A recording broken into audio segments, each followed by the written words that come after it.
ನಮಸ್ಕಾರ. Point of view ಕಾರ್ಯಕ್ರಮಕ್ಕೆ ಸ್ವಾಗತ. ಇವತ್ತಿನ ಪ್ರಮುಖವಾದ ದಿನದ ಬೆಳವಣಿಗೆ ಅಂತಂದ್ರೆ ರಾಷ್ಟ್ರೀಯ ಮಟ್ಟದಲ್ಲಿ ಬಹಳ ದೊಡ್ಡ ಸುದ್ದಿ ಆಗ್ತಿರೋದು ಮತ್ತು ಸಾಕಷ್ಟು ಪ್ರಯಾಣಿಕರು ಜನ ತೊಂದರೆಯನ್ನ ಅನುಭವಿಸ್ತಾ ಇರೋದು ವಿಮಾನಯಾನದಲ್ಲಿ ಬಹಳ ತೊಂದರೆ ಆಗ್ತಾ ಇದೆ. ಸಂಪೂರ್ಣವಾಗಿ ಭಾರತೀಯ ವಿಮಾನಯಾನ ಕ್ಷೇತ್ರವೇ ಒಂದ್ ರೀತಿಯ ಬಿಕ್ಕಟ್ಟಿನ ಹಂತಕ್ಕೆ ಬಂದು ನಿಂತಿದೆ. ಇದಕ್ಕೆ ಹಲವಾರು ಕಾರಣಗಳಿದೆ. ಪ್ರಮುಖವಾಗಿ ಇಂಡಿಗೋ ಏರ್ಲೈನ್ಸ್ ನಲ್ಲಿ ಆಗಿರುವ ಅವಾಂತರದ ಕಾರಣಕ್ಕಾಗಿ ಲಕ್ಷಾಂತರ ಪ್ರಯಾಣಿಕರು ತೊಂದರೆಯನ್ನ ಅನುಭವಿಸ್ತಾ ಇದ್ದಾರೆ. ಸರಿಯಾದ ಸಮಯಕ್ಕೆ ತಲುಪಬೇಕಾದಂತ ಸ್ಥಳಕ್ಕೆ ನಿಗದಿತ ಸಮಯದಲ್ಲಿ ತಲುಪೋದಕ್ಕಾಗ್ತಾ ಇಲ್ಲ. ಅತ್ಯಂತ ತುರ್ತು ಸ್ಥಿತಿಯಲ್ಲೂ ಕೂಡ ತಲುಪೋದಕ್ಕಾಗದೆ ಒದ್ದಾಡುವಂತ ಪರಿಸ್ಥಿತಿ ಇದೆ. ಇನ್ನೊಂದು ಕಡೆಯಲ್ಲಿ ಗಂಟೆಗಟ್ಲೆ, ದಿನಗಟ್ಲೆ, ಅರ್ಧ ದಿನಗಟ್ಲೆ ವಿಮಾನ ನಿಲ್ದಾಣದಲ್ಲೇ ಬೀಡು ಬಿಟ್ಟಿದ್ರು ಅವರಿಗೆ ಕನಿಷ್ಠ ಮೂಲಭೂತ ಸೌಕರ್ಯಗಳು ಯಾರು ಪ್ರಯಾಣಿಕರಿಗೆ ಅವರದಲ್ಲದ ತಪ್ಪಿಗೆ ಈ ಏರ್ಲೈನ್‌ಗಳ ಕಾರಣಕ್ಕಾಗಿ ಅವರು ಕಾಯ್ತಾ ಇದ್ದವರು ವಿಮಾನ ನಿಲ್ದಾಣಗಳಲ್ಲಿ ಅಂತವರಿಗೆ ಕನಿಷ್ಠ ಮೂಲಭೂತ ಸೌಕರ್ಯಗಳು ಕೂಡ ಸಿಗ್ತಾ ಇಲ್ಲ. ಹಾಗಾಗಿ ಪ್ರಯಾಣಿಕರು ತೀವ್ರ ಆಕ್ರೋಶವನ್ನ ವ್ಯಕ್ತಪಡಿಸ್ತಾ ಇದ್ದಾರೆ. ಇದೆಲ್ಲವನ್ನ ನಿರ್ವಹಿಸಬೇಕಾದಂತ ಮತ್ತು ಇದಕ್ಕೆ ಸರಿಯಾದ ಸಂದರ್ಭದಲ್ಲಿ ಸರಿಯಾದ ತೀರ್ಮಾನವನ್ನ ತೆಗೆದುಕೊಂಡು ಪ್ರಯಾಣಿಕರ ಹಕ್ಕುಗಳನ್ನ ರಕ್ಷಣೆ ಮಾಡ್ಬೇಕಾದಂತ ಡಿಜಿಸಿ ಅಂದ್ರೆ ಕೇಂದ್ರ ನಾಗರಿಕ ವಿಮಾನಯಾನ ಸಚಿವಾಲಯ ಯಾವುದೇ ರೀತಿಯ ಒಂದು ದೊಡ್ಡ ಆಲೋಚನೆಗೆ ಒಳಗಾದಂತೆ ಅಥವಾ ಏನಾದ್ರೂ ಇವ್ರ ಬಗ್ಗೆ ಕಾಳಜಿ ವಹಿಸಿದಂತೆ ಕಂಡು ಬರ್ತಿಲ್ಲ. ಒಂದು ಆದೇಶಕ್ಕೆ ಸೂಚನೆಯನ್ನ ಕೊಟ್ಟಿದೆ. ಆದ್ರೆ ಇಲ್ಲಾಗ್ತಿರುವ ಪ್ರಯಾಣಿಕರಿಗೆ ಸಂಬಂಧಪಟ್ಟಂತೆ ತೊಂದರೆಗೆ ಯಾರು ಅದಕ್ಕೆ ಕಾರಣಕರ್ತರು ಯಾರು, ಅದಕ್ಕೆ ಹೊಣೆಗಾರರನ್ನಾಗಿ ಯಾರು ಮಾಡ್ಬೇಕು, ಇದಕ್ಕೆ ಪರಿಹಾರ ಏನು, ತಕ್ಷಣದ ಪರಿಹಾರ ಏನು, ಇದೆಲ್ಲವನ್ನ ಕಂಡ್ಕೊಳ್ಬೇಕಾಗತ್ತೆ. ಕಳೆದ 2-3 ದಿನಗಳಿಂದ ಉಂಟಾಗಿರುವ ಈ ವಿಮಾನಯಾನದ ಅಡಚಣೆ ಮತ್ತು ರದ್ದತಿ ಬಹಳಷ್ಟು ಜನರನ್ನ ಕಾಡ್ತಾ ಇದೆ. ಅನೇಕ ಜನರಿಗೆ ಬಹಳ ಸಂಕಷ್ಟವನ್ನ ತಂದೊಡ್ಡಿದೆ. ಒಂದಷ್ಟು ಮಂದಿ ಎಕ್ಸಾಮ್ಸ್ ಬರಬೇಕಿದೆ, ಇನ್ನೊಂದಷ್ಟು ಮಂದಿ ತಮ್ಮ ಲ್ಯಾಂಡ್ ರಿಜಿಸ್ಟ್ರೇಷನ್ ಹೋಗ್ಬೇಕಿದೆ. ಕೆಲವರು ಮದುವೆ ಹುಬ್ಬಳ್ಳಿಯಲ್ಲಿ ಒಬ್ಳು ಯುವತಿ ಬೆಂಗಳೂರಿನಿಂದ ಹೋಗಿ ತನ್ನ ರಿಸೆಪ್ಷನ್ ನಲ್ಲಿ ಭಾಗಿಯಾಗಬೇಕಾಗಿತ್ತು. ಆನ್ಲೈನ್ ನಲ್ಲಿ ಫೋನ್ ಕಾಲ್ ಮುಖಾಂತರವಾಗಿ ಆಕೆಯ ತನ್ನ ರಿಸೆಪ್ಷನ್ ನಲ್ಲಿ ಭಾಗಿಯಾಗಬೇಕಾದಂತ ಸ್ಥಿತಿ ಇದೆ. ಇದೆಲ್ಲದಕ್ಕೂ ಕಾರಣ ಇಂಡಿಗೋ ಏರ್ಲೈನ್ಸ್ ನಲ್ಲಿ ಆಗಿರುವ ಅವಾಂತರ. ಅಲ್ಲಿ ಒಂದು ರೊಟೇಷನ್ ಸಿಸ್ಟಮ್ ಚೇಂಜ್ ಮಾಡಿರೋದು ಅಥವಾ ಸಾಫ್ಟ್ವೇರ್ ಅಪ್ಡೇಷನ್ ಇರಬಹುದು. ಇವೆಲ್ಲ ಕಾರಣಕ್ಕಾಗಿ ಮತ್ತು ಅಲ್ಲಿನ ಪೈಲಟ್ ಗಳಿಗೆ ಡ್ಯೂಟಿ ನಿಯಮವನ್ನ ಬದಲು ಮಾಡಿರೋದು ಇವೆಲ್ಲವೂ ಕಾರಣಗಳಿದೆ. ಆದ್ರೆ ಪ್ರಮುಖವಾಗಿ ನಾವಿಲ್ಲಿ ಗಮನಿಸಬೇಕು, ಜೆಟ್ ಏರ್ವೇಸ್ ಅಥವಾ ಕಿಂಗ್ ಫಿಶರ್ ಮುಚ್ಚಿದ ನಂತರದಲ್ಲಿ ಈಗ ಇಂಡಿಗೋ ಮತ್ತು ಏರ್ ಇಂಡಿಯಾ ಇವೆರಡದ್ದೇ ಮೊನೋಪಾಲಿ ಆಗ್ಬಿಟ್ಟಿದೆ. ಅಂದ್ರೆ ಮೊನೋಪಾಲಿ ಲೈಕ್ ಅಂತ ಅದನ್ನು ಕೂಡ ನಾವು ಕರಿಬಹುದು. ಎರಡು ವಿಮಾನಯಾನ ಕಂಪನಿಗಳೇ ಸಂಪೂರ್ಣವಾಗಿ ಇಡೀ ಭಾರತದ ವಿಮಾನಯಾನ ಕ್ಷೇತ್ರವನ್ನ ಆವರಿಸಿಕೊಂಡಿವೆ. 86-90% ಪ್ರಾಬಲ್ಯವನ್ನ ಇವು ಸಾಧಿಸಿರೋದ್ರಿಂದ ಬೇರೆಯ ಆಯ್ಕೆಗಳೇ ಜನರಿಗೆ ಇಲ್ದಾಗಿದೆ. ಕೆಲವು ಇದಾವೆ, ಇಲ್ಲಿಂದ ಬೆಂಗಳೂರಿಂದ ದೆಹಲಿಗೆ ಅಲ್ಲಿನ ವಿಮಾನದ ಟಿಕೆಟ್ ಕೊಡ್ಬೇಕಂದ್ರೆ 90,000 1 ಲಕ್ಷ ಕೂಡ ಇದೆ. ಇಂತಹ ಪರಿಸ್ಥಿತಿಯನ್ನ ಜನ ಎದುರಿಸಬೇಕಾಗಿದೆ. ಅಷ್ಟು ಕೊಟ್ಟು ನಾವು ಅಗತ್ಯ ಸಂದರ್ಭಕ್ಕೆ ತುರ್ತು ಪ್ರಯಾಣವನ್ನ ಬೆಳೆಸ್ತೀವಿ ಅಂದ್ರೆ ಕೂಡ ಟಿಕೆಟ್ ಸಿಗ್ತಾ ಇಲ್ಲ. ಜೊತೆಗೆ ವಿಮಾನಯಾನ ಸಚಿವಾಲಯದ ನಿಯಮಗಳೇ ಹೇಳೋ ಪ್ರಕಾರವಾಗಿ ತಮ್ಮದಲ್ಲದ ತಪ್ಪಿಗೆ ಪ್ರಯಾಣಿಕರು ಈ ತರದ ಪರದಾಟವನ್ನ ನಡೆಸಿದ್ರೆ ಅವ್ರಿಗೆ 2 ಗಂಟೆ ಏನಾದ್ರೂ ವಿಮಾನ ತಡವಾಯ್ತು ಅಂತಂದ್ರೆ ಅವ್ರಿಗೆಲ್ಲ ಸೌಲಭ್ಯ, ಊಟ, ತಿಂಡಿ, ಉಳಿಯೋದಕ್ಕೆ ವ್ಯವಸ್ಥೆ ಎಲ್ಲವನ್ನ ಕಂಪನಿಗಳು ಒದಗಿಸ್ಕೊಡ್ಬೇಕಾದ್ರೆ ಯಾವ ಸೌಲಭ್ಯಗಳು ಕೂಡ ಅವರಿಗೆ ಸಿಗ್ತಾ ಇಲ್ಲ. ಮತ್ತೆ ಅವ್ರಿಗೆ ಪರಿಹಾರವನ್ನ ಕೊಡ್ಬೇಕು. ತಮ್ಮದಲ್ಲದ ತಪ್ಪಿಗೆ ಏನಾದ್ರೂ ಈ ತರದ ವಿಮಾನಗಳು ರದ್ದಾದ ಸಂದರ್ಭದಲ್ಲಿ ಅಥವಾ ತುಂಬಾ ಡಿಲೇ ಆದ ಸಂದರ್ಭದಲ್ಲಿ ಒಂದು ಪೂರ್ಣ ಟಿಕೆಟ್ ನ ದರವನ್ನ ಭರಿಸ್ಬೇಕು. ಆ ನಂತರ ಅವ್ರಿಗೆ ಪರಿಹಾರವನ್ನು ಕೂಡ ಕೊಡಬೇಕು. ಇದೆಲ್ಲವೂ ನಿಯಮಗಳಲ್ಲಿದೆ. ಆದ್ರೆ ಈ ಎಲ್ಲಾ ನಿಯಮಗಳು ಕೇವಲ ಒಂದು ಪುಸ್ತಕದಲ್ಲೋ ಅಥವಾ ರೂಲ್ಸ್ ಏನಿರುತ್ತೆ ಅಲ್ಲಿ ಮಾತ್ರ ಇದೆ. ಅದು ನಿಜವಾಗ್ಲೂ ಜಾರಿಗೆ ಬರ್ತಾ ಇಲ್ಲ. ಇದಕ್ಕೆ ಕಾರಣ ಏನು ಅಂತಂದ್ರೆ ಡಿಜಿಸಿಎ ವಿಮಾನಯಾನ ಸಚಿವಾಲಯ ಈ ಕಂಪನಿಗಳಿಗೆ ಇರುವ 2 ವಿಮಾನಯಾನ ಕಂಪನಿಗಳ ಮೇಲೆ ತೋರ್ತಿರುವಂತ ಒಂದು ಉದಾರವಾದಿ ನಿಲುವುಗಳೇ ಇಷ್ಟಕ್ಕೆ ಕಾರಣ ಆಗ್ತಿದೆ. ಹಾಗಾಗಿ ಈಗ ಉತ್ತರಿಸಬೇಕಾಗತ್ತೆ ಕೇಂದ್ರ ವಿಮಾನಯಾನ ಸಚಿವರು ಮತ್ತು ಇಲಾಖೆ. ಇದ್ರ ಬಗ್ಗೆ ಪ್ರಧಾನಿ ನರೇಂದ್ರ ಮೋದಿ ಮತ್ತು ಆ ಸಚಿವಾಲಯ ಸ್ಪಷ್ಟನೆಯನ್ನು ಕೂಡ ಕೇಳಬೇಕಾಗತ್ತೆ. ಸಾವಿರಾರು ಪ್ರಯಾಣಿಕರು ಇಷ್ಟೆಲ್ಲ ಹಣಕಾಸನ್ನ ಕೊಟ್ಟು ತಾವು ಪ್ರಯಾಣ ಮಾಡ್ಬೇಕು ಅಂತಂದ್ರೆ ಅವ್ರ ಪ್ರಯಾಣಕ್ಕೂ ಇಲ್ಲ, ಕನಿಷ್ಠ ಮೂಲಭೂತ ಸೌಕರ್ಯವೂ ಇಲ್ಲ, ಹೇಳೋರಿಲ್ಲ ಕೇಳೋರಿಲ್ಲ ಪರಿಸ್ಥಿತಿ ಈ ದೇಶದಲ್ಲಿ ಮಾತ್ರ ಆಗೋದಕ್ಕೆ ಸಾಧ್ಯ. ಈ ತರದ ಒಂದು ಅವಸ್ಥೆಯನ್ನ ಅನುಭವಿಸಿ ತನ್ನ ಪರೀಕ್ಷೆಯನ್ನ ಬರೀಬೇಕಾಗಿದ್ದಂತ ಪರೀಕ್ಷೆಯನ್ನ ಬರೆಯೋಕೆ ಆಗದೆ ದೆಹಲಿಯಲ್ಲಿ ಸಿಲುಕು ಹಾಕೊಂಡಿರುವ ಅಡ್ವೊಕೇಟ್ ಆಗಿರುವ ನಿಹಾಲ್ ಅವರು ಈ ಬಗ್ಗೆ ನಮ್ಮ ಜೊತೆ ಮಾತನಾಡೋದಕ್ಕೆ ನೇರ ಸಂಪರ್ಕದಲ್ಲಿದ್ದಾರೆ. ನಿಹಾಲ್ ಅವರೇ ನಮಸ್ತೆ. ನಮಸ್ತೆ. ನೀವೀಗ ದೆಹಲಿಯಲ್ಲಿ ಇದ್ದೀರಾ. ಯಾವಾಗ ನೀವು ಟ್ರಾವೆಲ್ ಮಾಡ್ಬೇಕಾಗಿತ್ತು, ಯಾವಾಗ ಕ್ಯಾನ್ಸಲ್ ಆಯ್ತು, ನಿಮ್ಗೆ ಯಾವಾಗ ಮಾಹಿತಿ ಸಿಕ್ತು, ಏನೆಲ್ಲ ತೊಂದರೆ ಎದುರಾಗಿದೆ ತಮ್ಗೆ?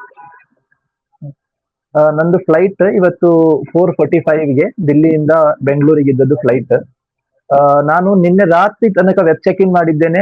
ಈ ಕ್ಯಾನ್ಸಲೇಷನ್ ವಿಷಯ ಕೇಳ್ತಾ ಇತ್ತು. ನಾನು ಇವತ್ತು ಬೆಳಿಗ್ಗೆ 10 ಗಂಟೆಗೆ ಕೂಡ ಚೆಕ್ ಮಾಡಿದ್ದೇನೆ, ಫ್ಲೈಟ್ ಆನ್ ಟೈಮ್ ಇದೆಯಾ, ಎಲ್ಲ ಯಾವುದೇ ಇಶ್ಯೂ ಇರಲಿಲ್ಲ.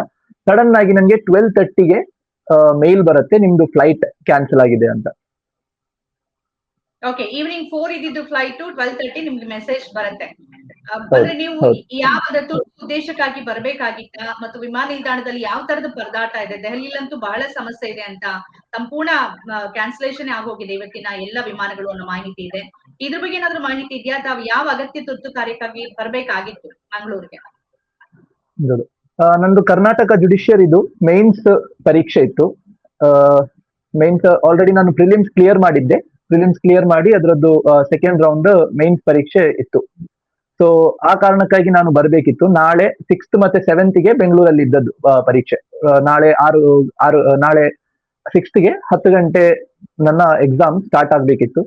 ಸೊ ಒಂದ್ ರೀತಿಯಲ್ಲಿ ಹೇಳೋದಾದ್ರೆ ಬಹಳ ಇಂಪಾರ್ಟೆಂಟ್ ಎಕ್ಸಾಮ್. ಯಾವ ರೀತಿಯಲ್ಲಿ ನಾರ್ಮಲ್ ಕೋರ್ಸ್ ಅವರು UPSC ಗೆ ಪ್ರಿಪೇರ್ ಮಾಡ್ತಾರೆ, ಅದೇ ಟೈಪ್ ಅಲ್ಲಿ ಲಾ ಸ್ಟೂಡೆಂಟ್ಸ್ ಜುಡಿಷಿಯರಿ ಎಕ್ಸಾಮ್ಸ್ ಗೆ ಪ್ರಿಪೇರ್ ಮಾಡ್ತಾರೆ. ಯಾವಾಗ ಫಸ್ಟ್ ಇಯರ್ LLB ಅಲ್ಲಿ ಜಾಯಿನ್ ಮಾಡಿದ ತಕ್ಷಣನೇ ಈ ರೀತಿಯಲ್ಲಿ ಈ ಎಕ್ಸಾಮಿಗೆ ಬರಿಬೇಕು ಅನ್ನುವ ಒಂದು ಉದ್ದೇಶ ಇರುತ್ತೆ. ಆ ರೀತಿಯಲ್ಲಿ ಪ್ರಿಪರೇಷನ್ ಕೂಡ ಇತ್ತು.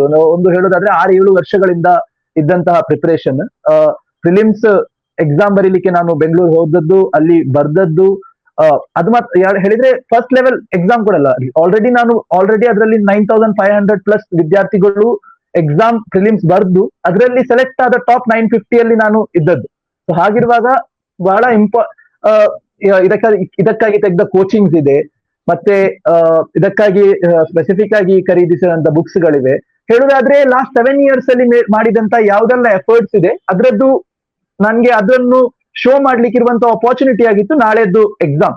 ಬಟ್ ಅದು ಪಾಸಿಬಲ್ ಆಗದಂತ ಒಂದು ಪರಿಸ್ಥಿತಿ. ಇನ್ನೊಂದು ಹೇಳ್ಬೇಕಿದ್ರೆ ನನ್ಗೆ ಈ 12:30 ಮೆಸೇಜ್ ಬಂದಾಗ ತಕ್ಷಣ ನನ್ನಿಂದ ಏನೆಲ್ಲ ಪಾಸಿಬಲ್ ಉಂಟು, ಓಕೆ ನನ್ಗೆ ದಿಲ್ಲಿಯಿಂದ ಡೈರೆಕ್ಟ್ ಬ್ಯಾಂಗ್ಳೂರ್ ಟ್ರಾವೆಲ್ ಮಾಡ್ಲಿಕ್ಕೆ, ಓಕೆ ನನ್ನದು 4:45 ಇದೆ, ಇಂಡಿಗೋದು ಫ್ಲೈಟ್ ಕ್ಯಾನ್ಸಲ್ ಆಯ್ತು ಅಂತ ಹೇಳಿದ್ರೆ ಬೇರೆ ಏನೆಲ್ಲ ಆಪ್ಷನ್ ಉಂಟು ಅಂತ ನಾನು ನೋಡಿದೆ. ಫಸ್ಟ್ ದೆಹಲಿಯಿಂದ ಬೆಂಗಳೂರಿಗೆ ಯಾವ್ದು ಫ್ಲೈಟ್ಸ್ ಆಪ್ಷನ್ಸ್ ಅಂತ ನೋಡಿದೆ. ಯಾವುದೇ ಆಪ್ಷನ್, ಒಂದೇ ಒಂದು ಆಪ್ಷನ್ ನನಗೆ ಕಾಣಲಿಲ್ಲ.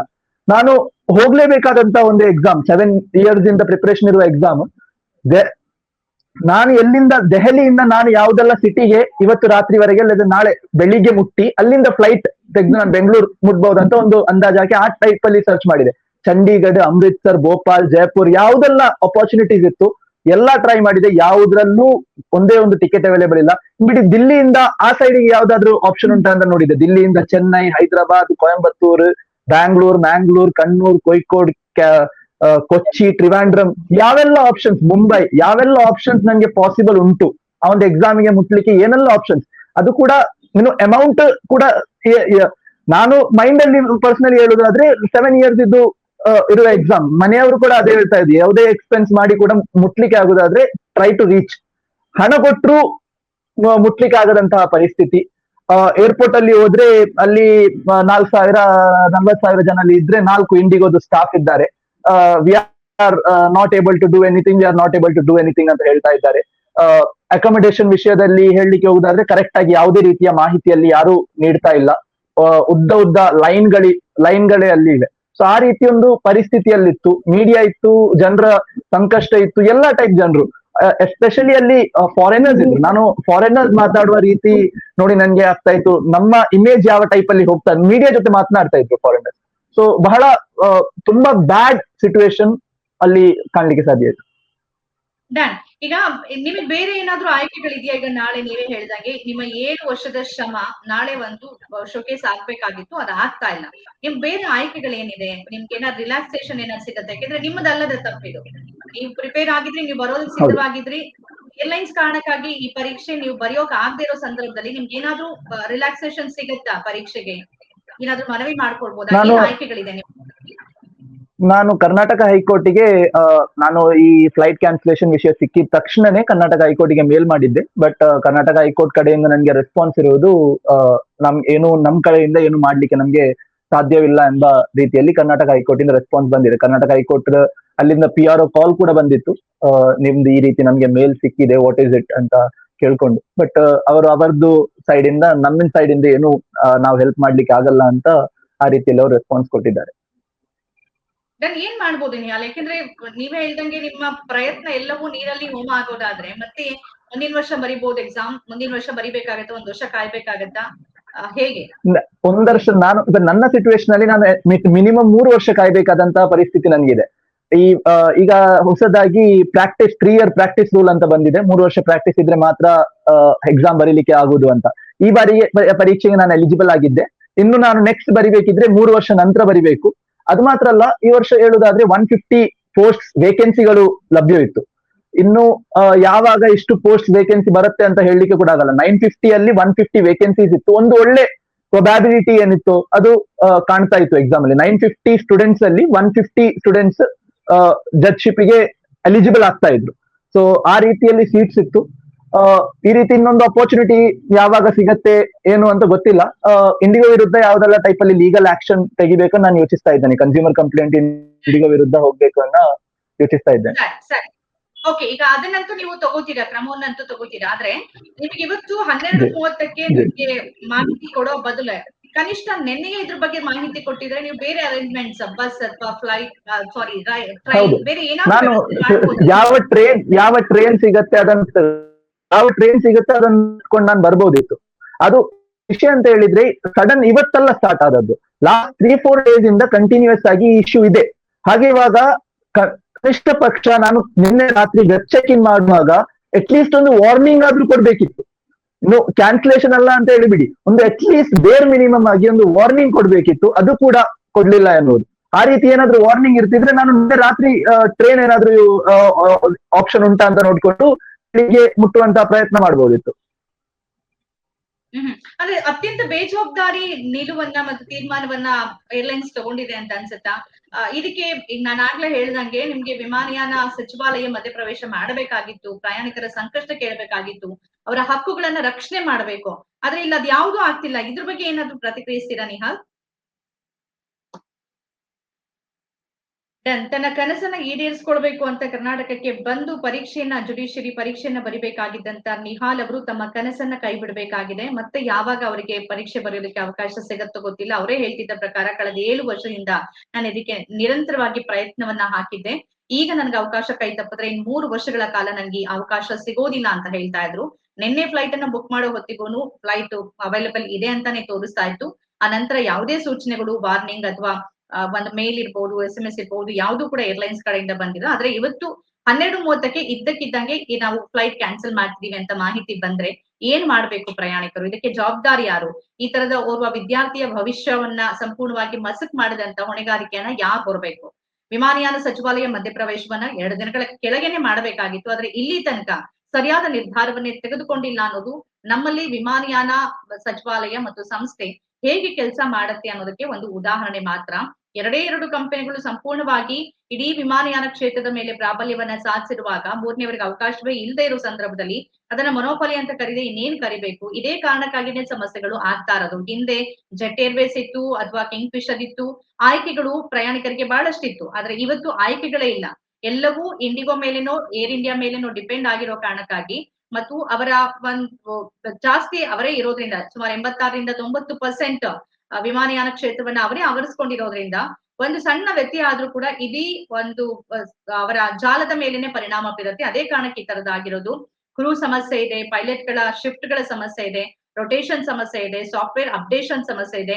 ಈ ತರದ ಎಲ್ಲ ಸಮಸ್ಯೆಗಳನ್ನ ಇಟ್ಕೊಂಡು ಹೆಚ್ಚಿನ ಸಿಬ್ಬಂದಿಯೂ ಕೂಡ ಇಲ್ಲ. ಈಗ ಅಲ್ಲಿ ವಿಮಾನ ನಿಲ್ದಾಣದಲ್ಲಿ ನೂರಾರು ಸಾವಿರಾರು ಪ್ರಯಾಣಿಕರು ಅಲ್ದಾಡ್ತಿದ್ದಾರೆ, ಪ್ರಶ್ನೆಗಳು ಕೇಳ್ತಿದ್ದಾರೆ. ಅವರು ಉತ್ತರಿಸೋದಕ್ಕೂ ಕೂಡ ಸಿಬ್ಬಂದಿ ಅಲ್ಲಿ ಇಲ್ಲ. ಅಂತಹ ಪರಿಸ್ಥಿತಿ ಇದೆ. ಕೆಲವರು ಅನೇಕ ಆರೋಗ್ಯ ಸಮಸ್ಯೆಯಿಂದ ಬಳಲ್ತಾ ಇದ್ದಾರೆ. ಎಲ್ಲ ಹೋಗ್ಲಿ, ಯಾರೋ ಒಬ್ಬ ರೈಲ್ನಲ್ಲಿ ಪ್ರಯಾಣ ಮಾಡೋರು ಅಥವಾ BMTC ಅಥವಾ KSRTC ಪ್ರಯಾಣ ಮಾಡೋರು ಊಟ ತಿಂಡಿ ಕೊರತೆ ಮಾಡ್ಕೊಳ್ಳೋದಿಲ್ಲ. ಆದ್ರೆ ವಿಮಾನದಲ್ಲಿ ಪ್ರಯಾಣ ಮಾಡುವಂತ ವಿಮಾನದ ಪ್ರಯಾಣಿಕರು ಅಲ್ಲಿ ವಿಮಾನ ನಿಲ್ದಾಣದಲ್ಲಿ ಊಟ ತಿಂಡಿ ನೀರಿನ ಕೊರತೆಯನ್ನು ಎದುರಿಸ್ತಿದ್ದಾರೆ. ಇದನ್ನ ಕಲ್ಪಿಸಬೇಕಾಗಿತ್ತು. ಇವೆಲ್ಲವೂ ಮೂಲಭೂತ ಸೌಕರ್ಯಗಳು. ಇದನ್ನ ಕಲ್ಪಿಸಬೇಕಾಗಿತ್ತು. ಒಂದು ವಿಮಾನಯಾನ ಸಂಸ್ಥೆಯ ಜವಾಬ್ದಾರಿ ಹೌದು. ವಿಮಾನಯಾನ ಸಂಸ್ಥೆಗಳನ್ನ ನಿರ್ವಹಿಸೋದು ಯಾರು ಅಂತಂದ್ರೆ ವಿಮಾನಯಾನ ಸಚಿವಾಲಯ. ಅವುಗಳು ಕೂಡ ಇದರ ಬಗ್ಗೆ ತೀರ್ಮಾನವನ್ನ ತಗೋಬೇಕಾಗಿತ್ತು. ಅದು ಯಾವುದನ್ನು ಮಾಡದೇ ಇರೋದು ನಮ್ಮ ದೇಶದಲ್ಲಿ ವಿಮಾನಯಾನ ಸಂಸ್ಥೆ ಯಾವ ರೀತಿಯ ಅಧೋಗತಿಗೆ ತಲುಪಿದೆ ಮತ್ತು ಯಾವ ರೀತಿಯ ಬಿಕ್ಕಟ್ಟನ್ನ ಎದುರಿಸ್ತಿದೆ ಅನ್ನೋದಕ್ಕೆ ಇದೊಂದು ಸ್ಪಷ್ಟವಾದ ಉದಾಹರಣೆ. ನಿಹಾಲ್ ಮತ್ತೆ ನಮ್ಮನ್ನ ಸೇರ್ಕೊಂಡಿದ್ದಾರೆ. ನಿಹಾಲ್, ನೀವಾಗ್ಲೇ ಹೇಳ್ತಾ ಇದ್ರಿ ಅಂದ್ರೆ ನಾನು ಬೇರೆ ಏನಾದ್ರೂ ವ್ಯವಸ್ಥೆಯನ್ನ ಮಾಡ್ಕೊಳ್ತಿದ್ದೆ ಅಂತ. ಅತ್ಯಂತ ಬೇಜವಾಬ್ದಾರಿ ನಡೆ ಅಂತ ಅನ್ಸೋದಿಲ್ವಾ? ಮತ್ತು ವಿಮಾನಯಾನ ಸಚಿವಾಲಯದ ಕಡೆಯಿಂದ ನಿಮಗ್ ಗೊತ್ತಿರೋ ಹಾಗೆ ಏನಾದ್ರೂ ಸೂಚನೆಗಳು ಅಥವಾ ಪ್ರಯಾಣಿಕರ ಹಕ್ಕುಗಳನ್ನ ರಕ್ಷಿಸೋ ನಿಟ್ಟಿನಲ್ಲಿ ಏನಾದ್ರೂ ಮಾಹಿತಿ ಆ ತರದ್ ಏನಾದ್ರೂ ಬಂದಿದ್ಯಾ? ಸ್ಪೆಸಿಫಿಕ್ ಆಗಿ ನಾನು ಆ ರೀತಿ ನನ್ಗೆ ಗೊತ್ತಿಲ್ಲ ಯಾವ್ದಾದ್ರು ಇದೆ ಅಂತ. ಈ ರೀತಿಯಲ್ಲಿ ಇಂಟರ್ನೆಟ್ ಅಲ್ಲಿ ನಾನು ನೋಡಿದೆ. ನಾವು ಅಕಾಮಿಡೇಷನ್ ಅರೇಂಜ್ ಮಾಡಿ ಕೊಡ್ತೇವೆ ಆ ರೀತಿ ಎಲ್ಲ ಹೇಳ್ತಾ ಇರೋದು. ಬಟ್ ನಾನು ಕಣ್ಣಾರೆ ದೆಹಲಿಯಲ್ಲಿ ನೋಡಿದಂತೆ, ಏರ್ಪೋರ್ಟ್ ಅಲ್ಲಿ ನೋಡಿದಂತೆ ಆ ರೀತಿ ಯಾವುದೇ ಟೈಪ್ ಅಲ್ಲಿ ಅಕಾಮಿಡೇಷನ್ ಕೊಡುವುದಾಗ್ಲಿ ಯಾವುದೇ ರೀತಿಯ ಕೆಲಸ ಅಲ್ಲಿ ನಡೀತಾ ಇರ್ಲಿಲ್ಲ. ಅಕಾಮಿಡೇಷನ್ ಕೊಡೋದು ಬಿಡಿ, ಬೇರ್ ಮಿನಿಮಮ್ ಆಗಿ ಅಲ್ಲಿ ಬೇಕಿರುವುದು ಎಷ್ಟು ಜನ ಅಲ್ಲಿ ಸ್ಟಾಫ್ ಇದ್ದಾರೆ, ಮ್ಯಾನೇಜ್ ಮಾಡ್ಲಿಕ್ಕೆ. ಅದು ಕೂಡ ಇಲ್ಲ, 4 ಇಂಡಿಗೋದು ಸ್ಟಾಫ್ ನಿಂತ್ಕೊಂಡು ಅವರು ಮಾತಾಡ್ತಾ ಇದ್ದಾರೆ. ಆಲ್ರೆಡಿ ಕ್ಯಾನ್ಸಲ್ ಆದ್ರೆ ರೀಫಂಡ್ ಸಿಗುವಂತಹ ಒಂದು ವಿಷಯವನ್ನು ಅಲ್ಲಿ ನಿಂತ್ಕೊಂಡು ಅವರು PNR ನಂಬರ್ಸ್ ನೋಟ್ ಮಾಡ್ತಾ ಇದ್ದಾರೆ. ಆ ರೀತಿಯಲ್ಲಿ ಅಲ್ಲಿ ನಡೀತಾ ಇತ್ತು. ಯಾವುದೇ ರೀತಿಯಲ್ಲಿ ಕಮ್ಯುನಿಕೇಶನ್ ಇಲ್ಲೇ ಇಲ್ಲ. ಅಲ್ಲಿ ನಿಂತಿರುವಂತಹ ಜರ್ನಲಿಸ್ಟ್ ನಿಂತ್ಕೊಂಡು ಪ್ಯಾಸೆಂಜರ್ಸ್ ಗೆ ಹೆಲ್ಪ್ ಮಾಡುವಂತಹ ಸ್ಥಿತಿ ಇತ್ತು. ಪ್ಯಾಸೆಂಜರ್ಸ್ ಇದ್ದು ಕನ್ಸರ್ನ್ಸ್ ಕೇಳಲಿಕ್ಕೆ ಅಲ್ಲಿ ಜರ್ನಲಿಸ್ಟ್ ಮಾತ್ರ ಇದ್ದದ್ದು. ಪ್ಯಾಸೆಂಜರ್ಸ್ ಒಳಗೆ ಏನಾದ್ರೂ ಹೇಳಲಿಕ್ಕಿದ್ರು ಇಲ್ಲ. ಆ ರೀತಿ ಒಂದು ಸಿಚುವೇಶನ್ ಇತ್ತು. ಮೀಡಿಯಾವನ್ನು ಸರಿಯಾಗಿ ಕವರ್ ಮಾಡ್ಲಿಕ್ಕೆ ಯಾವ ಏರಿಯಾದಲ್ಲಿ ಜನರು ವೇಟ್ ಮಾಡ್ತಾ ಇದ್ದಾರೆ ಅಲ್ಲಿಗೆ ಮೀಡಿಯಾವನ್ನು ಎಂಟರ್ ಮಾಡ್ಲಿಕ್ಕೆ ಬಿಡದಂತಹ, ಅಲ್ಲಿ ಮೀಡಿಯಾ ಬರ್ತಿದ್ರೆ ಮೀಡಿಯಾವನ್ನು ಹೊರಗೆ ಹೋಗಿ ಅಂತ ಹೇಳ್ತಾ ಇರುವಂತಹ ಒಂದು ಸ್ಥಿತಿಯಲ್ಲಿ ಕಂಪ್ಲೀಟ್ ಆಗಿ ಕಾಣ್ಬೋದಿತ್ತು. ಯಾವುದೇ ರೀತಿಯಲ್ಲಿ ಇದ್ರದ್ದು ಏನು ಅಂತ ಗೊತ್ತಾಗ್ತಾ ಇಲ್ಲ. ವಾಟ್ ಪ್ರಾಬ್ಲಮ್ ಏನು ಅಂತ. ದೆಹಲಿಯಲ್ಲಿ ಫ್ಲೈಟ್ ಇಲ್ಲದೆ ಅಲ್ಲ, ದೆಹಲಿಯಲ್ಲಿ ಪೈಲಟ್ಗಳು ಇಲ್ಲದೆ ಅಲ್ಲ. ಹಾಗಿರುವಾಗ ಅರ್ಜೆಂಟ್ ಆಗಿ ಫ್ಲೈಟ್ ರನ್ ಮಾಡ್ಲಿಕ್ಕೆ ಆಗದಂತಹ ಏನ್ ಪರಿಸ್ಥಿತಿ ಇದೆ ಎಂಬುದು ಅರ್ಥ ಆಗ್ತಾ ಇಲ್ಲ. ಓಕೆ, ನಾರ್ಮಲ್ ಆಗಿ ನಿಮ್ಗೆ ಅಷ್ಟು ಫ್ಲೈಟ್ ರನ್ ಮಾಡ್ಲಿಕ್ಕೆ ಆಗ್ತಾ ಇಲ್ಲ. ದೆಹಲಿಯಲ್ಲಿ ಬೇಕಾದಷ್ಟು ಫ್ಲೈಟ್ಗಳು ಇವೆ, ದೆಹಲಿಯಲ್ಲಿ ಬೇಕಾದಷ್ಟು ಪೈಲಟ್ಗಳು ಇವೆ. ಹಾಗಿರುವಾಗ ನಿಮ್ಗೆ ಯಾಕೆ ಫ್ಲೈ ಮಾಡ್ಲಿಕ್ಕೆ ಆಗ್ತಾ ಇಲ್ಲ? ಈಗ ನೀವು ನಾಳೆ ಬೆಳಿಗ್ಗೆ 6 ಗಂಟೆಗೆ ಫ್ಲೈ ಮಾಡೋದಾದ್ರೂ ಕೂಡ ನಾನು ನಾಳೆ ಬೆಳಿಗ್ಗೆ 10 ಗಂಟೆ ಮುಂಚೆ ಬೆಂಗಳೂರು ತಲುಪಬಹುದು. ಹಾಗಿದ್ರು ಫ್ಲೈ ಮಾಡ್ಲಿಕ್ಕೆ ಆಗದಂತಹ ಯಾವ ಪರಿಸ್ಥಿತಿ ಇದೆ ಎಂಬುದು ಯಾರಿಗೂ ಅರ್ಥ ಆಗದಂತದ್ದು. ಯಾಕೆ ನೀವು ಫ್ಲೈ ಮಾಡಬಾರ್ದು?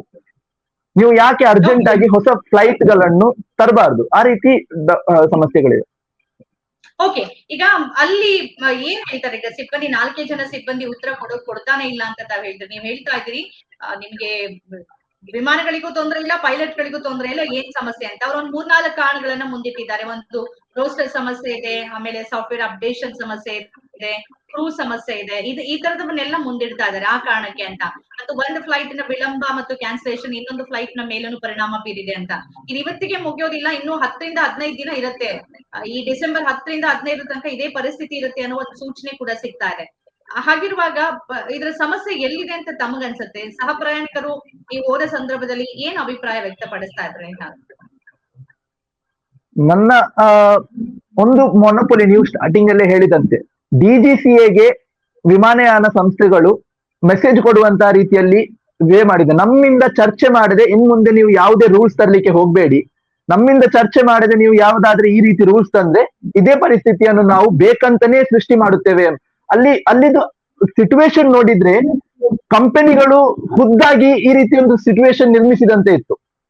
ಗವರ್ಮೆಂಟ್ಗೆ ಒಂದು ಚಾಲೆಂಜ್ ಹಾಕಿದ ತರ ಇತ್ತು. ನಾವು ಬೇಕಾದಾಗ ಫ್ಲೈ ಮಾಡ್ತೇವೆ, ನಮ್ಗೆ ಮನಸ್ಸಿಲ್ಲದಿದ್ರೆ ನಾವು ಫ್ಲೈ ಮಾಡದೇ ಇರ್ತೇವೆ. ಅಲ್ಲಿ ಜನರು ಪರದಾಡಲಿ, ಜನರು ಏನ್ ಮಾಡಿದ್ರು ನಮ್ಗೆ ಯಾವುದೇ ಸಮಸ್ಯೆ ಇಲ್ಲ. ಒಂದು ಓಪನ್ ಗವರ್ಮೆಂಟ್ಗೆ ಇಂಡಿಗೋ ತರ ಸಂಸ್ಥೆಗಳು ಓಪನ್ ಆಗಿ ಗವರ್ಮೆಂಟ್ಗೆ ಚಾಲೆಂಜ್ ಹಾಕಿದ ತರ ಇತ್ತು. ನೀವು ಇನ್ ಮುಂದೆ ನಮ್ಮಲ್ಲಿ ಚರ್ಚಿಸದೆ ಈ ರೀತಿ ಏನಾದ್ರೂ ನಿಯಮಗಳು ಬದಲಾವಣೆ ಏನಾದ್ರೂ ಮಾಡ್ಲಿಕ್ಕೆ ಹೋದ್ರೆ ಇದೇ ಪರಿಸ್ಥಿತಿಯನ್ನು ನಾವು ಮತ್ತೆ ಕೂಡ ನಿರ್ಮಾಣ ಮಾಡಬಹುದು ಎನ್ನುವಂತ ಒಂದು ಪರಿಸ್ಥಿತಿ. ಅಲ್ಲಿ ಬೋರ್ಡ್ ನೋಡಿದ್ರೆ cancel cancel cancel cancel cancel ಅದೇ ಕಾಣ್ತಾ ಉಂಟು, ಏನೂ ಆಪ್ಷನ್ ಇಲ್ಲ. ನಾನೇ ಅಲ್ಲಿ ಮುಟ್ಟಿದಾಗ ನಾನು ಅರೌಂಡ್ 2:30-3 ಗಂಟೆಗೆ ನಾನು ಮುಟ್ಟಿದೆ. 4:15ಕ್ಕೆ ಮಂಗಳೂರಿಗೆ ಒಂದು ಏರ್ ಇಂಡಿಯಾ ಎಕ್ಸ್ಪ್ರೆಸ್ ಫ್ಲೈಟ್ ಇತ್ತು. ತುಂಬಾ ರಿಕ್ವೆಸ್ಟ್ ಮಾಡಿದೆ, ಏನಾದ್ರೂ ಬಿಟ್ಟ ಮಂಗಳೂರಿದ ಆ ಫ್ಲೈಟ್ ಅಲ್ಲಿ ಅಲೌ ಮಾಡಿ ಅಂತ. ಯಾವ್ದು ಕಾರಣಕ್ಕೂ ಅಲ್ಲಿ ಕೇಳುವವರು ಇಲ್ಲ, ಯಾವುದೇ ಕಾರಣಕ್ಕೂ ಅಲೌ ಮಾಡುವವರು ಇಲ್ಲ. ಏನಾದ್ರೂ ಅಲ್ಲಿ ಮಂಗಳೂರಾದ್ರೂ ಮುಟ್ಟಿದ್ರೆ ಅಲ್ಲಿಂದ ನಾನು ಬೆಂಗಳೂರು ಮುಟ್ಬಹುದಿತ್ತು. ಆ ರೀತಿ ಒಂದು ಪರಿಸ್ಥಿತಿ, ಕಂಪ್ಲೀಟ್ ಮೊನೊಪೊಲಿ ಏನಿದೆ ಅದಿತ್ತು.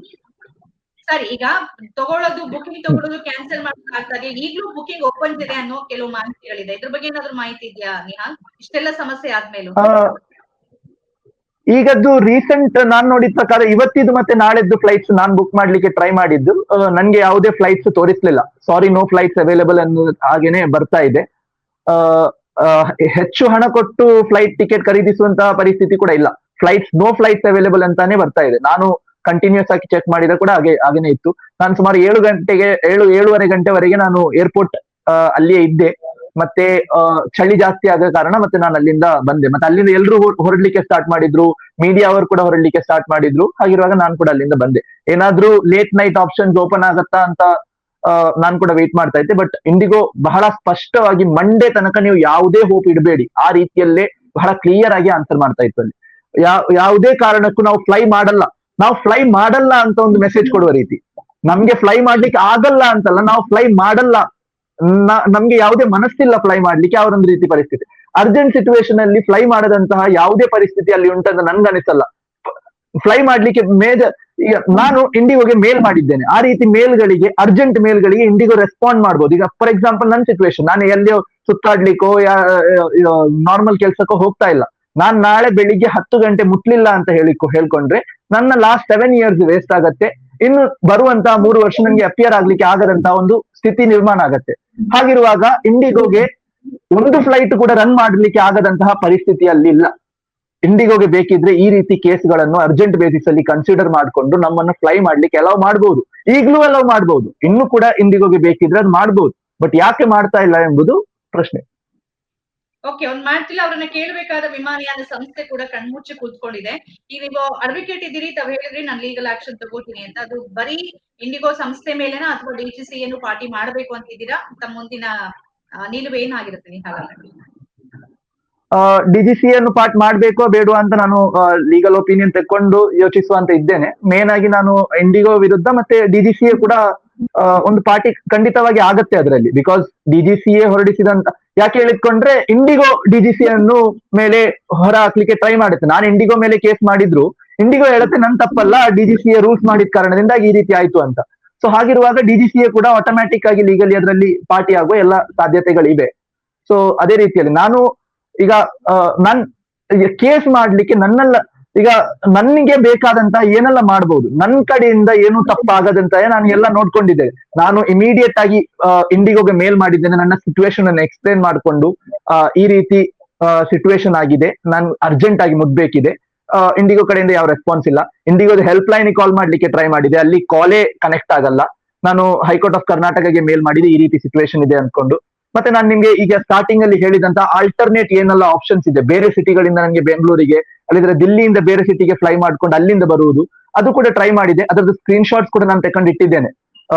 ನನ್ನ ಕಡೆಯಿಂದ ಏನೆಲ್ಲ ಆಲ್ಟರ್ನೇಟ್ ಪಾಸಿಬಿಲಿಟೀಸ್ ಇತ್ತು ನಾನು ಎಲ್ಲ ಟ್ರೈ ಮಾಡಿದ್ದೇನೆ, ಬಟ್ ನೋ ಪಾಸಿಬಿಲಿಟೀಸ್. ಸೊ ಹಾಗಿರುವಾಗ ಈ ಹಿಂದೆ ಕೂಡ ಕೋರ್ಟ್ಗಳು ಅಪರ್ಚುನಿಟಿ ಲಾಸ್ಟ್ ಆದದಕ್ಕೆ ಈಗ ನನ್ನದು ಹೇಳುದಾದ್ರೆ ಅದು ಫ್ಲೈಟ್ ಟಿಕೆಟ್ 7,000 ರೂಪಾಯಿದು, ಬಟ್ ನನ್ನ ಲಾಸ್ ಇರೋದಲ್ಲಿ 7,000 ರೂಪಾಯಿದಲ್ಲ.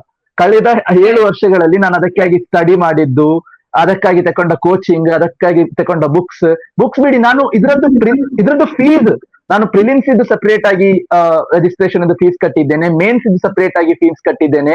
ಪ್ರಿಲಿಮ್ಸ್ ಎಕ್ಸಾಮ್ ಬರೀಲಿಕ್ಕಾಗಿ ನಾನು ಬೆಂಗಳೂರು ಹೋಗಿದ್ದೇನೆ ಫ್ಲೈಟ್ ಅಲ್ಲಿ, ಬೆಂಗಳೂರಿಂದ ಪ್ರಿಲಿಮ್ಸ್ ಎಕ್ಸಾಮ್ ಬರೆದು ನಾನು ರಿಟರ್ನ್ ಬಂದಿದ್ದೇನೆ ಫ್ಲೈಟ್ ಅಲ್ಲಿ. ಈ ರೀತಿ ಹಲವಾರು ಖರ್ಚುಗಳಿವೆ. ಮತ್ತೆ ಖರ್ಚುಗಳು ಮಾತ್ರ ಅಲ್ಲ, ನಾನು ನಿಜವಾಗಿ ಹೇಳುದಾದ್ರೆ ನಾನು ಫ್ರೆಂಡ್ಸ್ ಜೊತೆ ಜೋಕ್ ಮಾಡ್ತಾ ಇದ್ದೆ, ಫ್ಲೈಟ್ ಕ್ಯಾನ್ಸಲ್ ಆಗತ್ತಾ ಅಂತ. ಆ 12:30 ಗಂಟೆಗೆ ಆ ಮೆಸೇಜ್ ಒಂದು ಓಪನ್ ಮಾಡಿ ನೋಡಿದಾಗ ಆಯ್ತಾ ಒಂದು ಫೀಲಿಂಗ್ ಇತ್ತಲ್ಲ, ಅದು ಡಿಫ್ರೆಂಟ್. ನಾನು ಯಾವುದೇ ಇದರಲ್ಲಿ ಎಕ್ಸ್ಪ್ಲೇನ್ ಮಾಡ್ಲಿಕ್ಕೆ ಆಗಲ್ಲ. ಹೇಳಿದ್ರೆ ಬೆಳಿಗ್ಗೆಯಿಂದ ಜೋಕ್ ಮಾಡ್ತಿದ್ದಂತ ಒಂದು ವಿಷಯ ಸಡನ್ ಆಗಿ ನಿಜ ಆಯ್ತು ಅಂತ.